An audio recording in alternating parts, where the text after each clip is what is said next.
বিকাশশীল ইনসান পার্টি একটি আন্দোলন থেকে জন্ম নেওয়া দল। আমাদের রাজ্যে সমস্ত মানুষের উন্নতি হবে। স্বাধীনতার ৭৭ বছর পর এমনটা ঘটেছে যে একজন নিশাদ মাল্লার ছেলে উপমুখ্যমন্ত্রীর পদপ্রার্থী। বিজেপি আমাদের দল ভেঙে দিয়েছে। বিজেপি আমাদের কি দিয়েছে? তিনি আমাদের প্রতিশ্রুতি দিয়েছিলেন, প্রতিশ্রুতি পূরণ করা হয়নি। সমাজের মানুষের এই বোধ আছে যে কে তাদের জন্য ভালো, কে তাদের শত্রু এবং কে তাদের বন্ধু। নীতিশ কুমারজি ২০ বছর ধরে বিহারে তার স্বপ্ন পূরণ করতে পারেননি, তবুও মানুষ তাকে মুখ্যমন্ত্রী বানাচ্ছে। নীতিশ কুমারের মুখ ক্লান্ত এবং জনতা সেই সরকার পরিবর্তন করতে চায়। এটাই আমাদের প্লাস পয়েন্ট, নেতিবাচক কিছু নেই। স্যার, আমাদের সাথে যোগ দেওয়ার জন্য আপনাকে অনেক ধন্যবাদ। আপনাকে পেয়ে ভালো লাগলো।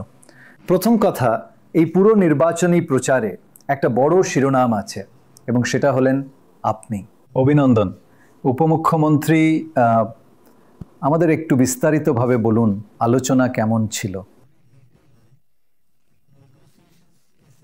কারণ বেশ নিশ্চয়ই সমস্যাজনক, কিন্তু আমরা ভেতরের কথাটা শুনতে চাইব।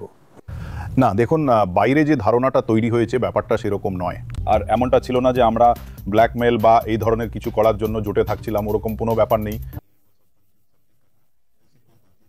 মিডিয়ার ধারণা বা অন্য কিছুর উপর ভিত্তি করে অনেক কিছু বাজারে গুজবের মতো ঘুরছিল। আমরা ঠিক করেছি যে রাষ্ট্রীয় জনতা দল 2024-এ মহাজোটের সাথেই থাকবে। আর আমরা 2-3টে লোকসভা আসনে লড়াই শক্তিশালীভাবে জোটে এসেছিলাম এবং তারপর এটা পরিষ্কার ছিল যে 2025-এর নির্বাচনটা হবে। নির্বাচনটা তেজস্বী প্রসাদ যাদব এবং মুকেশ সাহানির মুখকে সামনে রেখে লড়া হবে। আর 2024-এই এটা পরিষ্কার করে দেওয়া হয়েছিল যে মুকেশ সাহানি উপমুখ্যমন্ত্রী পদপ্রার্থী হবেন। আমরা আমাদের জোটে এটা আগেই পরিষ্কার করে দিয়েছিলাম। ব্যাপারটা ছিল আসন নিয়ে। আমরা আরও কয়েকটা আসনে লড়তে চেয়েছিলাম এবং এটা নিয়ে অবশ্যই কিছুটা টানাপোড়েন হয়েছে, কিন্তু অবশেষে আমাদের জোটসঙ্গী দল এটা চূড়ান্ত করে যে আমরা এখন 15টা আসনে লড়ব। কারণ আমি আগের জোটে ছিলাম না এবং সেখানে যে সমস্ত শরিকরা ছিল তারা আগে থেকেই নির্বাচনে লড়ছিল। তিনি সব জায়গায় মানিয়ে নিতে পারতেন।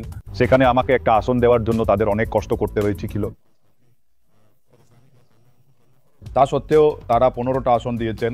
আমরা আরও বেশি আসনে লড়তে চেয়েছিলাম, কিন্তু সেটা সম্ভব হয়নি। কিন্তু আমরা একটা ভাবাদর্শে আবদ্ধ, আর সেই ভাবাদর্শটা হলো যে আমরা 2020-তে বিজেপির সাথেও কাজ করেছি। নিজেদের মধ্যে সামান্য ভুল বোঝাবুঝির কারণে এবং অভিজ্ঞতার অভাবে আমরা আদর্শগতভাবে প্রস্তুত ছিলাম না। এই কারণে 2020-তে আমরা মহাজোট ভেঙে একা নির্বাচনে লড়ার সিদ্ধান্ত নিয়েছিলাম। কিন্তু শেষ মুহূর্তে অমিত শাহজির কাছ থেকে তাদের সাথে যোগ দেওয়ার জন্য ফোন এসেছিল এবং তিনি আমাদের 11টি আসন এবং একটি এমএলসি দিয়ে জায়গা করে দিয়েছিলেন। তাই আমরা 2020-তে তাদের জোটে যোগ দিয়েছিলাম এবং নির্বাচনে লড়েছিলাম। আর সেই সময় মহাজোট সরকার গঠন করতে পারেনি এবং এনডিএ সরকার গঠিত হয়েছিল। আমার 4 জন বিধায়ক ছিলেন এবং সেই 4 জন বিধায়কই ছিলেন সরকারের চাবিকাঠি। আমরা যদি সমর্থন না দিতাম তাহলে নীতিশজির সরকার গঠিত হতো না, আর নীতিশজিও মুখ্যমন্ত্রী হতেন না। আমাদের কাছে নানা ধরনের প্রস্তাব ছিল, আসুন উপমুখ্যমন্ত্রী হন। 4 জনকেই এমএলসি নিযুক্ত করার পর মন্ত্রী বানানো হতো। আমরা সেই পথ বেছে নিইনি। আমরা কারোর সাথে অন্যায় করতে পারি না। সততার পথে থেকে আমরা এনডিএ সরকার গঠন করেছিলাম এবং তারপর এনডিএর সাথে থেকেই আমরা মুখ্যমন্ত্রী বানিয়েছিলাম। আমি মন্ত্রী হয়েছিলাম। তারপর কথা হয়েছিল যে অমিত শাহজি আমাদের প্রতিশ্রুতি দিয়েছিলেন যে তিনি আমাদের সংরক্ষণের বিষয়ে কাজ করবেন এবং মৎস্যজীবী সম্প্রদায়কে সংরক্ষণ দেবেন। তিনি ডিলেমি দিচ্ছিলেন, তাই আমরা ভাবলাম যে আমরা আমাদের শক্তি বাড়াবো। আমি উত্তরপ্রদেশ গিয়েছিলাম এবং 2022-এর নির্বাচনের মুখোমুখি হয়েছিলাম। আমরা 52টা আসনে নির্বাচন লড়েছিলাম। আর তাদের এটা পছন্দ হয়নি যে বম্বের একটা ছেলে এসে বিহারে নিজের প্রভাব বিস্তার করে এখন 11টা আসন জিতে 4 জন এমএলএ বানাতে পারে। ভবিষ্যতে তারা 40 জন বিধায়ক তৈরি করবে। আমরা বিহারে নিজেদের দমে সরকার গঠন করব। তাই এইসব ভেবে তারা আমাদের দলের এমএলএদের কিনে নিয়েছিল এবং আমাদের সরকার থেকে সরিয়ে দিয়েছিল। এবং 2022 থেকে এটা ঠিক হয়েছিল যে আপনি 2024-এ মুখ্যমন্ত্রী হবেন, কিন্তু এটা সম্পূর্ণ গোপন ছিল। হ্যাঁ। আর আপনি কি খুশি? আপনি কি খুশি নাকি কম আসন পাওয়ায় একটু অখুশি? এখন আপনার কি মনে হচ্ছে? খুশি আছে এবং উপমুখ্যমন্ত্রী পদপ্রার্থী আমার লোকেরা আমাকে মুখ করে নির্বাচনে লড়বে। তারা ময়দানে নেমেছে এবং আমাদের উপর ভরসা করে সরকার গড়ার জন্য লড়াই করছে।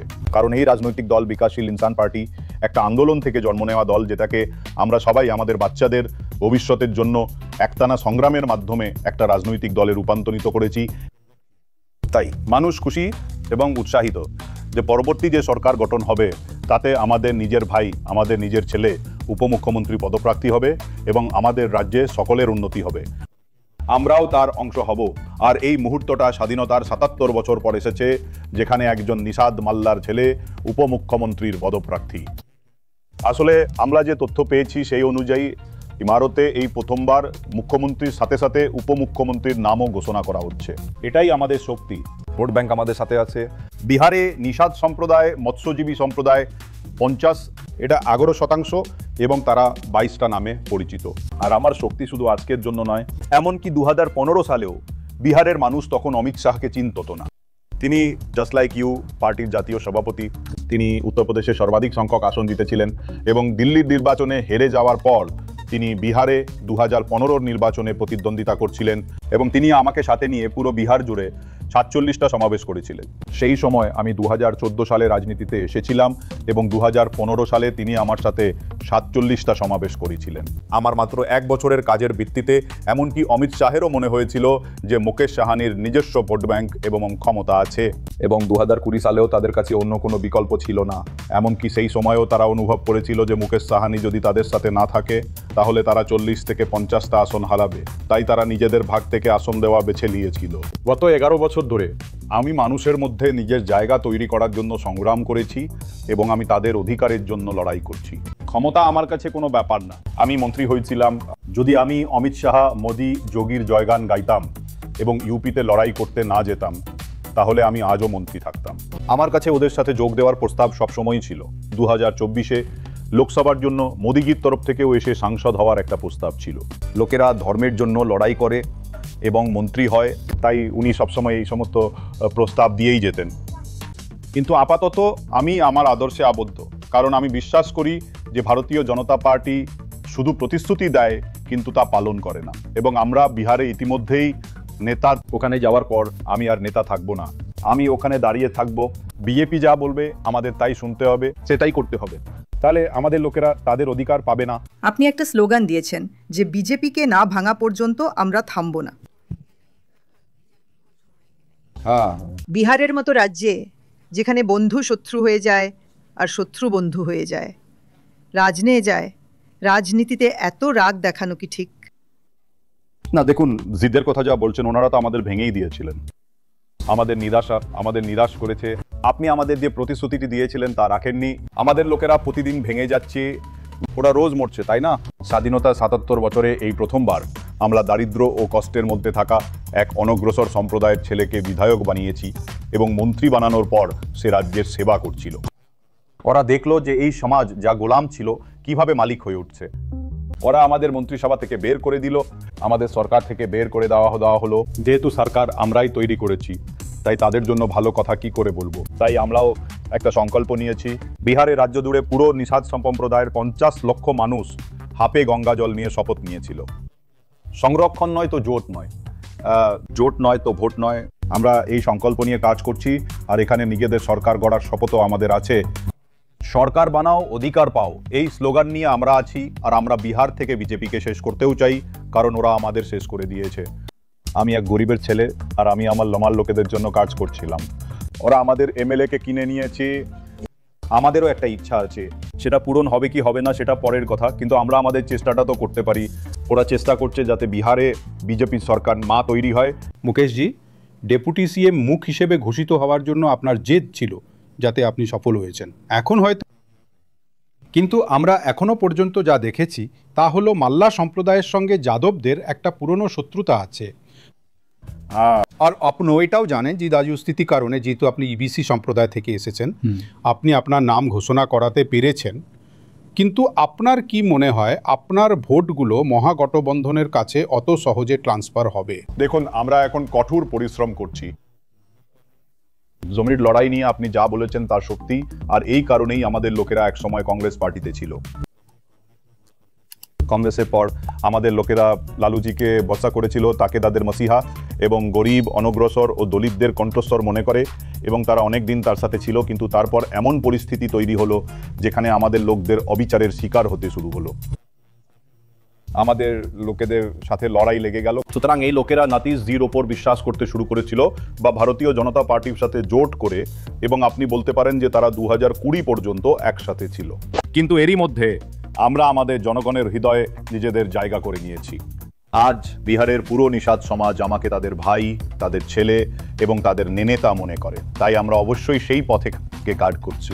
যেখানে সংঘাত খুব বড় আকারের হয় সেখানে ক্ষত সারাতে কিছুটা সময় লাগতে পারে, কিন্তু ব্যাপারটা তা নয়।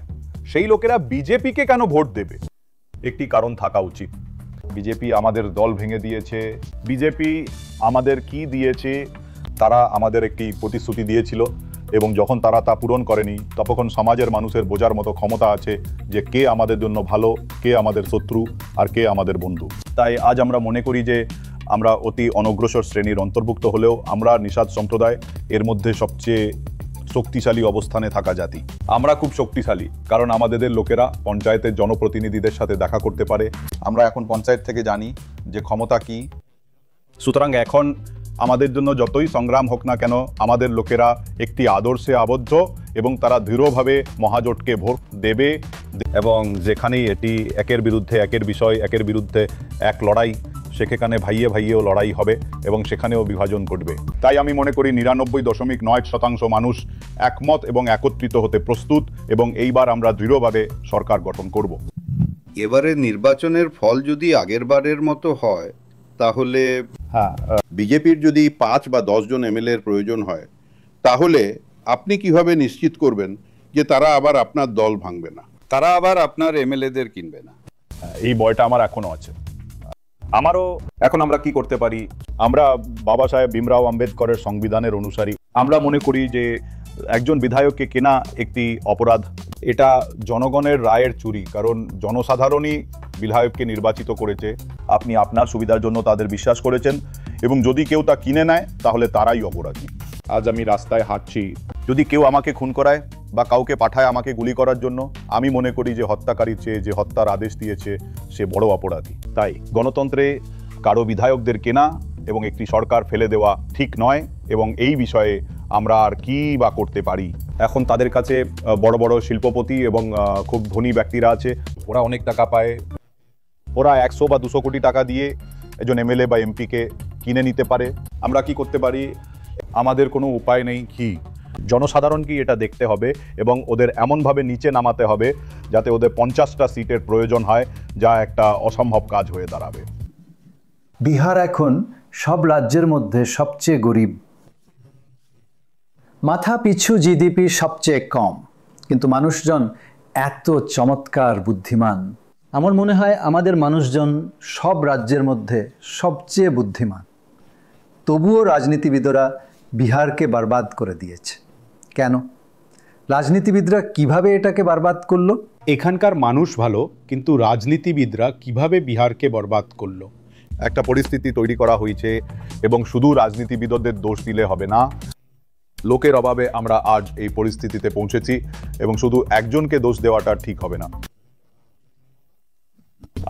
কিন্তু আপনি কি মানেন যে মানুষ ভালো, রাজনীতিবিদরা ভালো নয়? না, আমি বলতে চাইছি যে মানুষও ভালো, রাজনীতিবিদরাও ভালো। মানুষের মধ্যেও কিছু খামতি আছে এবং নেতার মধ্যেও আছে, এটাই সত্যি।